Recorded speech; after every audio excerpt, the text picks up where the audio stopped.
நாம் வீடு கட்டும் போது பயன்படுத்தும் இந்த கழிவு நீரை அதை மீண்டும் சுத்திகரித்து சாதாரணமாக நம் தோட்டத்தை நீர் பாய்ச்சுவதற்கும் பயன்படுத்தலாம்.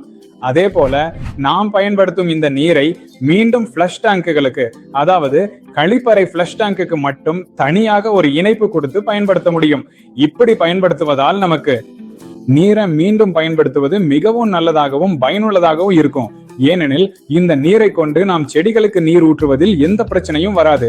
அதே போல் ஃப்ளஷ்ஷையா நாம் இந்த நீரை வைத்து பயன்படுத்தலாம். இது நீர் சேமிப்புக்கு உதவும். அதே போல் வெளிப்புற சுவர்களை நாம் கட்டும்போது அதிகமாக செங்கல் அல்லது தெர்மோகோல் போன்றவற்றை பயன்படுத்தினால் வெளியிலிருந்து வரும் வெப்பத்தை இது தடுக்கும். உள்ளே இருக்கும் குளிர்ச்சியை வெளியே செல்லாமல் பாதுகாக்கும் வகையில் இருக்கும்.